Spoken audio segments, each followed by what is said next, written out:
America Bharat के लिए इतना क्यों जरूरी है? अमेरिका द्वारा लगातार भारत के ऊपर टैरिफ लगाए जा रहे हैं। रेसिप्रोकल टैरिफ 25% लगाया गया था और उसके बाद रूस से पेट्रोलियम प्रोडक्ट्स खरीदने की वजह से 25% और टैरिफ लगा दिया गया और उसकी वजह से अब 50% टैरिफ है। हमें और भी प्रोवोक करने की कोशिश की गई। डोनाल्ड ट्रंप ने बार बार कहा, 30 बार से ऊपर कह दिया है कि मैंने सीज फायर कराया था भारत और पाकिस्तान के बीच में। उन्होंने एक और काम किया जो पहली बार हुआ है विश्व के इतिहास में कि पाकिस्तान के किसी मिलिट्री जनरल को ऑफिशियली यूएस के प्रेसिडेंट स्टेट डिनर पे बुलाते हैं और अब वो असीम मुनीर 2 बार पाकिस्तान गया। ये भारत को ही दबाव बनाने की रणनीति के तहत टारगेट करके किया जा रहा है। इसके अलावा भारतीय इलीगल इमिग्रेंट्स को जिस तरीके से हाथ पैरों में हथकड़ियां बांध के भेजा गया, वो भी एक तरीके से बेइज्जती भरा था। लगातार ट्रंप भारत को अंतरराष्ट्रीय मंचों पे बेइज्जत करने का काम कर रहे हैं। इसके अलावा वो भारत को स्पेसिफिकली टारगेट कर रहे हैं ये बोल के कि वो रूस के साथ उन्होंने जिस तरीके से व्यापार बढ़ाया है उसको अमेरिका पसंद नहीं कर रहा है। और अमेरिका के विदेश विभाग ने कहा कि पहले भारत अपनी कुल जरूरतों का खाली 1% रूस से खरीदता था और अब वो 45% तक खरीदता है और ये ऑफिशियली प्रूव्ड भी है। भारत की सरकार भी कहती है कि हमें जहां से सस्ता मिलेगा पेट्रोलियम प्रोडक्ट या कोई भी संसाधन, हम अपनी राष्ट्रीय हित में अपनी जरूरतों के हिसाब से लेंगे। डोनाल्ड ट्रंप ने भारत को एक तरीके से दबाव बनाने के लिए उन्होंने ये भी कहा कि हम तो पाकिस्तान के साथ क्रिप्टो में समझौता कर रहे हैं, हम तो पेट्रोलियम एक्सप्लोरेशन के लिए काम कर रहे हैं और आगे चल के पेट्रोलियम प्रोडक्ट्स खरीदेगा भारत पाकिस्तान से। तो इस तरीके की दबाव बनाने की रणनीति बनाई गई। हालांकि इसके पहले मोदी जी और डोनाल्ड ट्रंप में दोस्ती की मिसालें दी जाती थी। 2019 में हॉस्टन टेक्सास में 50,000 नागरिकों की भीड़ के सामने हाउडी मोदी प्रोग्राम किया गया ट्रंप के समर्थन में और बाद में 2020 में चुनाव से पहले नमस्ते ट्रंप किया गया अहमदाबाद में। 1 लाख लोगों का हुजूम वहां पे बैठा था। तो ऐसा लग रहा था कि भारत और अमेरिका बहुत करीब आ गए हैं, लेकिन ऑपरेशन सिंदूर के बाद से हालात बिगड़े हैं और अब अमेरिका चाहता है कि भारत अपना बाजार खोले कृषि प्रोडक्ट्स के लिए और हमारे लिए ये संभव नहीं है। तो अब एक उलझन की स्थिति बनी हुई है। आखिर हम अमेरिका के ऊपर इतना निर्भर क्यों है? 140 करोड़ से ऊपर की हमारी आबादी है, अब 146 करोड़ हो गई है और इसके बावजूद भी हम अमेरिका के ऊपर इतना निर्भर क्यों है? हम कोई जवाब क्यों नहीं दे पा रहे? क्या चीन नया विकल्प हो सकता है? जिस तरीके से चीन के विदेश मंत्री वैंग यी अभी अभी उन्होंने यात्रा की भारत की, तो क्या अब हम चीन से अमेरिका की भरपाई कर सकते हैं? रूस के व्लादिमीर पुतिन ने भी कहा कि हम तैयार हैं अपना बाजार खोलने के लिए। अगर अमेरिका और यूरोप भारत के ऊपर कोई सैंक्शन लगाता है तो क्या रूस हमारी क्षति की भरपाई कर सकता है? इन सब मामलों की पड़ताल करेंगे इस सेशन में। नमस्कार, मेरा नाम है आनंद प्रकाश, बहुत बहुत स्वागत है आपका इस सेशन में। तो एक बात तो समझिए कि ये पूरा मामला तो यहां तो समझ में आ गया होगा। अब हम जरा चलते हैं आंकड़ों में कि यूएस क्यों जरूरी है। पहले तो हम ये देखते हैं कि यूएस के साथ हमारा ट्रेड कितना है, तो उसी से समझ में आएगा कि ये सारी जो जंग हो रही है आजकल, ये कोई परमाणु बम की जंग नहीं है, ये कोई एटॉमिक जंग नहीं है, सीधे सीधे ये ट्रेड की लड़ाई है। आप देखिए 2024 में भारत और अमेरिका के बीच में ट्रेड हुआ लगभग $212 बिलियन का और $1 बिलियन में लगभग 8,500 करोड़ होते हैं। तो ये लाखों करोड़ का ट्रेड था।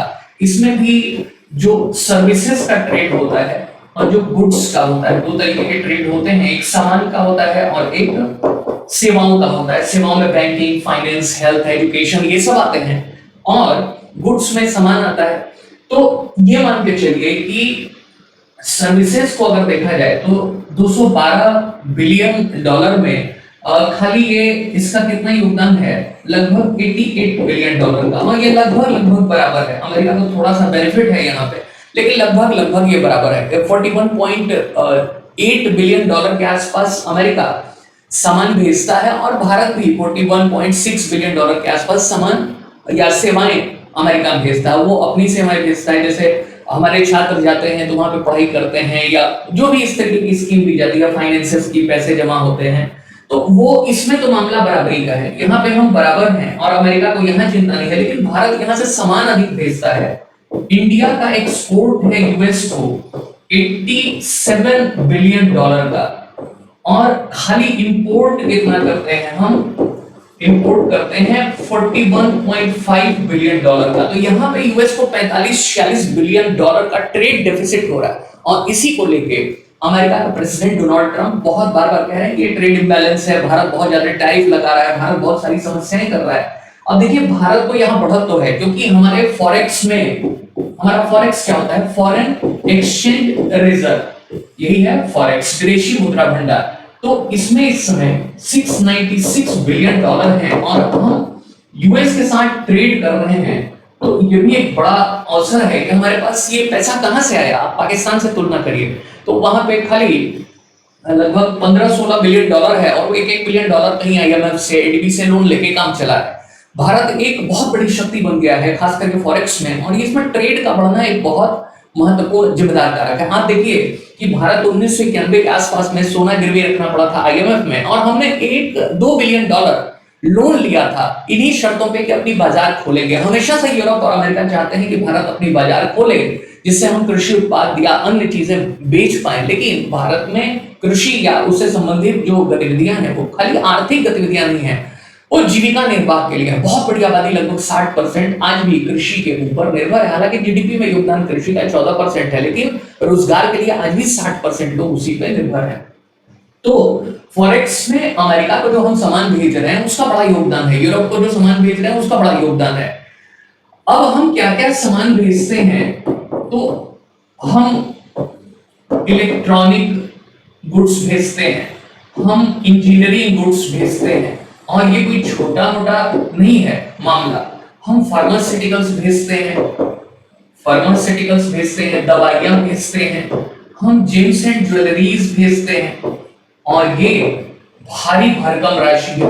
आप खाली इससे अंदाजा लगाएंगे कि इंजीनियरिंग गुड्स ही लगभग 19.25 बिलियन डॉलर का एक इंडस्ट्री है, जिसमें हम आयरन रॉड्स और मेटल रॉड्स, मशीन्स, मोटर्स, इसमें भेजते हैं। इंजीनियरिंग गुड्स में, इलेक्ट्रॉनिक में जितना कैपेसिटर्स से लेके जो स्मार्टफोन है, लैपटॉप है, उसकी डिवाइसेस हैं, इंटरनल पार्ट्स हैं, वो सब हम भेजते हैं। तो ये बहुत बड़ा मार्केट है। ये समझिए कि 14.63 बिलियन डॉलर का सामान हम खाली अमेरिका को भेजते हैं इलेक्ट्रॉनिक में। फार्मास्यूटिकल्स में 10.5 बिलियन डॉलर। अब इसमें हम क्या भेजते हैं, जेनरिक ड्रग्स, वो दवाइयां जो कि उसमें पेटेंट लेती हैं कंपनियां, रिसर्च करती हैं। मान लीजिए रिसर्च पे उन्होंने 100 रुपए खर्चा किया, तो उसका दाम रख देंगे 1000। इसलिए दवाइयां महंगी होती हैं। जब पेटेंट बीत जाता है, जो भी पेटेंट की अवधि हो, 20 साल 10 साल, जो भी वो उन्होंने पेटेंट लिया हो, तो उस दवाइयों को परमिशन लेके कंपनियां बना सकती हैं। उसकी जांच अलग अलग एजेंसीज करती हैं, तो दवाइयों की कीमत गिर जाती है, क्योंकि कंपनी ने रिसर्च किया था, 100 रुपए लगाए थे। यहाँ तो सब फॉर्मूला पहले से पता है, तो इंग्रेडिएंट्स वही रहेंगे, उसकी क्षमता वही रहेगी, उसका प्रभाव वही रहेगा, खाली प्राइसेस सस्ते हो जाएंगे। तो 100 रुपए नहीं लगेगा, अब उसकी कीमत लगेगी 30-40 रुपए, आपको मिलेगी वो 50 रुपए में, बहुत सस्ता हो जाएगा कीमत। 1000 के बजाय 50 रुपए में मिल रहा है। जेनरिक ड्रग्स में भारत एक महाशक्ति है, फार्मास्यूटिकल्स हब कहा जाता है। पूरी दुनिया भेजते हैं हम, और अमेरिका में भेजने से हमारा स्टैंडर्ड भी बढ़ जाता है। पूरी दुनिया में आजकल हम दवाइयों के सप्लायर हैं, खास करके जेनरिक ड्रग्स के। अब बताइए, लगभग 1 लाख करोड़ का तो हम दवाई बेच रहे हैं अमेरिका को।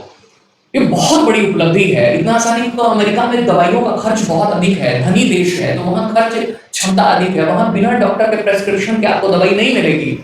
तो इसलिए जेनरिक ड्रग्स का रोल बड़ा महत्वपूर्ण हो जाता है। जेम्स एंड ज्वेलरीज में हीरा, सोना, इस तरीके की बहुत सारी आइटम्स हैं, तो वो भी हम 9.63 बिलियन डॉलर की सामान को भेजते हैं।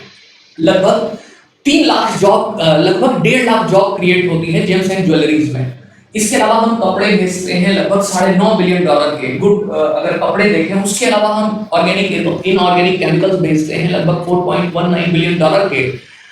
पेट्रोलियम प्रोडक्ट भेजते हैं लगभग 4 बिलियन डॉलर के। तो सोचिए, बड़ी इंडस्ट्री हमने खड़ी कर ली है यूएस में, और एकमात्र ये देश है, विकसित देश, जहां कि हम ट्रेड सरप्लस में है, हमारा फॉरेक्स भी इसी से बढ़ रहा है। तो यूएस इस मामले में भी हमारी मजबूरी है कि हाल फिलहाल में हमने ट्रेड खूब बढ़ाया है, और अब 2030 तक हमने लक्ष्य रखा हुआ है कि हम इसको 500 बिलियन डॉलर तक ट्रेड को ले जाएंगे। बहुत बड़ी उपलब्धि होगी।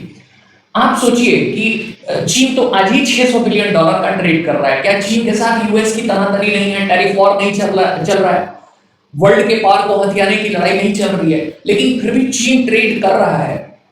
तो हमें इस बात का ध्यान देना पड़ेगा।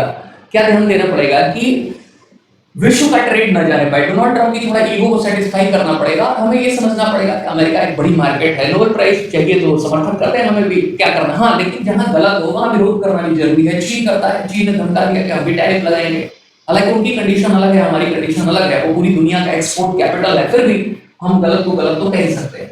अब एक बात समझिए कि लोग कह रहे हैं कि क्या इंडिया चाइना के साथ जो करीबी बढ़ा रहा है और क्या इससे अमेरिका को रिप्लेस कर सकता है। ये खाली व्हाट्सएप का ज्ञान है, लोग खेले जा रहे हैं कि चीन के साथ, रूस के साथ हम रिप्लेस कर लेंगे अमेरिका के ट्रेड सरप्लस को। बेकार की बात है।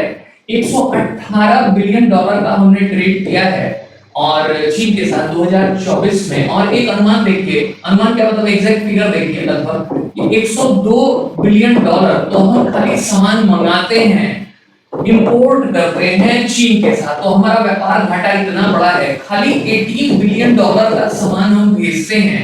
तो इससे सोचिए कि हमारा कितना बड़ा व्यापार घाटा है। तो हमारा चीन के साथ व्यापार बढ़ भी जाएगा, कह रहे हैं कि डायरेक्ट फ्लाइट चलाएंगे हम, सिक्किम के साथ ट्रेड करेंगे। तो एक तो चीन के साथ हमारा सीमा विवाद है, वो पूरा सिक्किम, अरुणाचल, जम्मू कश्मीर, लद्दाख स्टेपल वीजा देता है वो। फिर ऑपरेशन सिंदूर में उसने खुल के पाकिस्तान का समर्थन किया और भारत को डिस्टेबलाइज करने की कोशिश करता है। भारत के अगल बगल वो मिलिट्री बेसेस बना रहा है स्ट्रिंग ऑफ पर्ल के तहत, चाहे वो श्रीलंका का हमन तोता हो, चाहे वो म्यांमार का क्यों फ्यों हो, चाहे पाकिस्तान का ग्वादर हो, चाहे वो मालदीव हो, नेपाल हो, हर जगह चीन सक्रिय है स्ट्रिंग ऑफ पर्ल के तहत। और वन चाइना पॉलिसी के तहत तो वो तिब्बत के ऊपर और ताइवान के ऊपर कहता है कि हमारा दावा। अब तो भारत ने ताइवान वाला भी स्वीकार कर लिया, ऑफिशियली तो इंडिया में डिक्लेयर नहीं किया गया है, लेकिन चीन की मीडिया में आ रहा है ऐसा।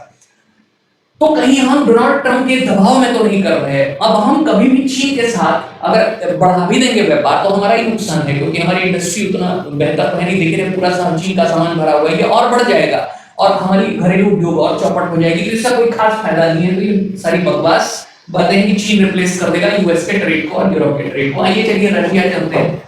क्या रशिया, हमारे जैसे व्लादिमीर पुतिन और उनके सभी अधिकारियों ने कहा कि आइए अब हम ट्रेड को, आपको हम रिप्लेस करते हैं, अपना बाजार खोलते हैं। अरे रशिया की आबादी, चीन की आबादी तो 140-42 करोड़ है, तो चलिए, लेकिन चीन को हमारे सामान की जरूरत ही नहीं है, वो तो ऑलरेडी इतना सामान पैदा कर रहा है, पूरी दुनिया का एक्सपोर्ट कैपिटल बना हुआ है। और रशिया की आबादी ही 14 करोड़ है और प्लस उनका खर्च भी उतना सीमित है और आजकल वो चीन के सबऑर्डिनेट हो गए हैं। तो भारत को कभी वो अमेरिका वाला भ्रष्टाचार दिला ही नहीं सकते। वो तो खुद दुनिया भर में सैंक्शन झेल रहे हैं, उनको तो खाली अपना तेल बेचना है। भारत ने क्या किया कि जब से रूस के ऊपर सैंक्शन लगा तो वो जो पेट्रोलियम प्रोडक्ट्स है भारत ने रूस के साथ खरीदने शुरू कर दिए। हालांकि वो फायदा हमारे तक नहीं पहुंचा, वो बड़े बड़े इंडस्ट्रियलिस्ट अडानी अंबानी उसका फायदा उठा गए। और यही आरोप अमेरिका भी लगा रहा है कि भारत में उन्होंने क्या किया कि यूक्रेन के वॉर को फाइनेंस किया, इसलिए यूरोपियन यूनियन धमका रहा है, अमेरिका धमका रहा है तो भारत को। तो रशिया की इतनी कैपेसिटी नहीं है। 2021 तक हमारा ट्रेड काफी कम था, 13 बिलियन डॉलर का था, 13 बिलियन डॉलर का, और जिसमें वही पेट्रोलियम प्रोडक्ट, डिफेंस, यही सब था। जब से इन्होंने अपना सस्ता किया प्रोडक्ट, मतलब सैंक्शन लगा, तो हमने इसको बढ़ा के 69 बिलियन डॉलर कर दिया। हमने खूब तेल खरीदा, पेट्रोलियम प्रोडक्ट, डिफेंस का आइटम भी खरीदे, S-400 जिसको हम सुदर्शन चक्र और इस तरीके से कह रहे हैं। तो अब देखिए यहाँ पे कि 69 बिलियन डॉलर, इसमें खाली हम लगभग 5 बिलियन डॉलर ही एक्सपोर्ट करते हैं और हम सामान बेचते हैं खाली 5 बिलियन डॉलर का, और मंगाते कितना है, इंपोर्ट कितना करते हैं, भयंकर घाटा है। लगभग 64 बिलियन डॉलर का सामान मंगाते हैं, क्योंकि पेट्रोलियम प्रोडक्ट्स हम यहीं से खरीदते हैं, नेचुरल गैसेस, पेट्रोलियम प्रोडक्ट हम यहीं से खरीदते हैं और 80% तो बाहर से ही आता है ये सब पेट्रोलियम प्रोडक्ट। तो यहाँ भी भयंकर व्यापार घाटा है। हम सामान मंगा रहे हैं, उसके लिए डॉलर चाहिए, कहां से आएगा, अमेरिका के ट्रेड से। और सब यही वजह है कि भारत के साथ जैसे जैसे अमेरिका का ट्रेड बढ़ता जा रहा है तो ट्रंप ने लगातार बयानबाजी की और भारत उससे बच रहा है डायरेक्ट जवाब देने से। तो लोग कह रहे हैं कि अमेरिका क्या मजबूरी है। देखिए मजबूरी तो है इस समय, क्योंकि दुनिया में व्यापार करने के लिए आज भी अमेरिका सबसे बड़ा देश है। आज जो मीटिंग हुई है यूरोपियन यूनियन और जेलेंस्की जो राष्ट्राध्यक्ष हैं यूक्रेन के, देखिए कैसे वो कोट टाई पैंट पहन के आए, क्योंकि उनको पता था कि ट्रंप ने पिछली बार कहा था कि तुम एकदम अनऑफिशियल तरीके से आए हो, मुझे अच्छा नहीं लगा। तो खुश करने के लिए ट्रंप को यूरोप के लोग उसकी बड़ाई कर रहे हैं, कह रहे हैं कि इनको नोबेल प्राइज दिला दो, उसके ईगो को सेटिस्फाई कर रहे हैं। तो आज भी अमेरिका एक ताकतवर मुल्क है और सबसे बड़ा देश है, क्योंकि मैं एक तुलना करके दिखा दे रहा हूँ। जो लोग ये मानते हैं कि चीन बराबर आ गया है अमेरिका के, तो अभी तुलना करके ही देख लो कि क्या स्थिति है। आप समझ में आ जाएगा कि इंडिया किस लेवल पे है और उसको अमेरिका की किस कदर नीड है। हालांकि गलत को गलत कहना बहुत जरूरी है, सॉफ्ट तरीके से विरोध करते रहना भी जरूरी है, लेकिन हम ये नहीं कह सकते कि अन्य कोई देश यूएस की जगह ले सकता है, भारत यूएस ट्रेड की जगह ले सकता है, लेकिन हमें आत्मस्वाभिमान तो दिखाना ही होगा। बिना आत्मस्वाभिमान के किसी भी तरीके का आर्थिक लाभ सटीक नहीं होता है। यूएस का पर कैपिटा इनकम देखिए तो लगभग $74,500 है, लगभग इतने हजार की मतलब $1,000 है। और चाइना का है लगभग 12.5 की डॉलर, 12.5, कितने का अंतर है, लगभग 6-6.5 गुने का अंतर है, 6 गुने का। रशिया का तो और कम है $8,100 और इंडिया का बिल्कुल ही कम है $2,900, पाकिस्तान का $1,800। तो बताइए इतनी कम स्थिति में हम हैं, भले ही हम चौथी इकोनॉमी हो गए हैं क्योंकि आबादी बढ़ी है तो उसका बिजनेस का फ्रेम बढ़ जा रहा है, लेकिन पर कैपिटा इनकम कहां बढ़ रही है, वो पैसा खाली धनी लोगों के हाथ में जा रहा है। तो यूएस हमारी नीड है क्योंकि यूएस की जो कंज्यूमर है उसके पास खरीद क्षमता है। बताइए $74,500 और कहां रूस का $8,100 और कहां चाइना का $12,500। तो चाइना तो खरीदेगा नहीं हमारा सामान, बच गया रूस, उसकी क्षमता ही नहीं है, वो तो इंटरनेशनल सैंक्शन से निपटे। और तो एक बात समझिए कि हमें यूरोपियन यूनियन को अगर आप देखेंगे ईयू, तो इनका भी काफी खरीद क्षमता है $38,500 प्रति वर्ष, तो $38,500 इनकी खरीद क्षमता है। तो हमें यूरोप और अमेरिका की जरूरत है, हाँ, लेकिन वो जो आपसी व्यापार है वो आत्मसम्मान के साथ होने चाहिए। कहीं हमारी डिप्लोमेसी फेल हो रही है, हम कहीं ये सिंबल दे रहे हैं कि अब अमेरिका को हम दिखाएंगे कि हम चीन के करीब जा रहे हैं। चीन कभी हमारा सगा नहीं हो सकता, कोई ऐसा सगा नहीं जिसको चीन ने ठगा नहीं। तो ये बेकार की बात है, बकवास की बात है। चीन हमारा कभी सगा नहीं होगा, वो हमेशा भारत को डिस्टेबलाइज करेगा। एक म्यान में दो तलवारें नहीं रह सकती हैं। ऊपर से भारत क्वाड का मेंबर है जिसमें ऑस्ट्रेलिया, जापान, इंडिया और अमेरिका है। तो भारत भी अपना नेकलेस पॉलिसी चलाता है जहां वो सेशंस में, सिंगापुर में, इस तरह के देशों में अपना निवेश करता है जिससे कि चीन को काउंटर करे। तो भारत की समस्याएं बहुत बड़ी हैं और उसके पास अमेरिका एक मजबूत विकल्प के रूप में है, हमारे पास कोई ऑप्शन नहीं है। तो हमें खेलना सीखना होगा, जैसे पाकिस्तानियों ने सीख दिया कि कैसे डोनाल्ड ट्रंप की ईगो को सेटिस्फाई करें, कहीं हम उसमें फेल हो गए। हमने विदेश नीति को बाजारू चर्चा का विषय बना दिया, उसकी वजह से पब्लिक जो है दबाव बनाना शुरू कर दे रही है। हमने विदेश नीति को ये कह के दिखाया कि जी देखिए भारत में प्रधानमंत्री जी ने दौरा किया और हम पूरी दुनिया में सबसे भारी भरकम देश हो गए, हमारा डंका बजने लगा। ये सब फालतू की बातें थी। हमारी पासपोर्ट की रैंकिंग गिरी है, हमारी अंतरराष्ट्रीय साख गिरी है। हमारे न चाहने के बावजूद भी पाकिस्तान ने ऑपरेशन सिंदूर के बाद पूरी दुनिया में एक अप्रूवल ले लिया, जो आतंकी राष्ट्र के रूप में स्थापित था उसने अपने को विक्टिम दिखा दिया। यूएन की सिक्योरिटी काउंसिल में वो टेररिज्म, काउंटर टेररिज्म ऑपरेशंस का हेड बन गया। एडीबी से उसको लोन मिला युद्ध के दौरान ही, आईएमएफ से उसको लोन मिला युद्ध के दौरान ही, अमेरिका की अप्रूवल रेटिंग मिली युद्ध के दौरान ही। कई सारे दुनिया के देश, टर्की, अजरबैजान खुल के और चीन खुल के सामने आए। तो कहीं ना कहीं हमारी विदेश नीति काफी कंफ्यूज लग रही है, कहीं हम भ्रमित लग रहे हैं और हम तय नहीं कर पा रहे हैं कि कैसे डोनाल्ड ट्रंप या यूरोप के सैंक्शंस को जिन्हें कैसे हम अपने को स्थापित करें अंतरराष्ट्रीय स्थिति में। तो हमें अब थोड़ा सीरियसली सोचना पड़ेगा इस पूरे मामले को, नहीं तो हालात और भी गंभीर बनेंगे। बताइएगा कि आपको ये सेशन कैसा लगा। जो हमने मुद्दे उठाए कि अमेरिका क्यों जरूरी है, उसको सॉफ्टली हैंडल करना जरूरी है, विरोध भी करना जरूरी है, लेकिन आत्मसम्मान के साथ। लेकिन ट्रेड को हम कभी भी रिप्लेस नहीं कर सकते।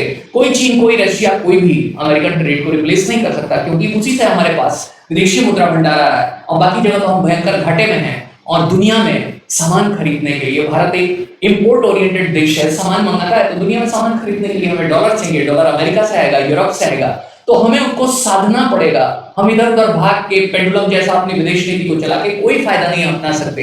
तो बताइएगा आपके क्या विचार हैं, क्या हमें अमेरिका का विकल्प तलाशना चाहिए, अंदरूनी बाजार को विकसित करना चाहिए जैसे चीन ने किया 30 साल के अंदर में। अगर अपने को मजबूत बनाना है विश्व स्तर पे तो पहले अंदर मजबूती लानी होगी, खाली विदेश यात्राओं से कोई फर्क नहीं पड़ेगा। तो अपने विचार जरूर रखिएगा। अगर ये सेशन पसंद आया हो तो इसको लाइक करिए, सब्सक्राइब करिए, शेयर करिए चैनल को और कमेंट जरूर करिएगा। मिलते हैं इसी तरह की किसी वीडियो में, तब तक के लिए नमस्कार, धन्यवाद, थैंक यू।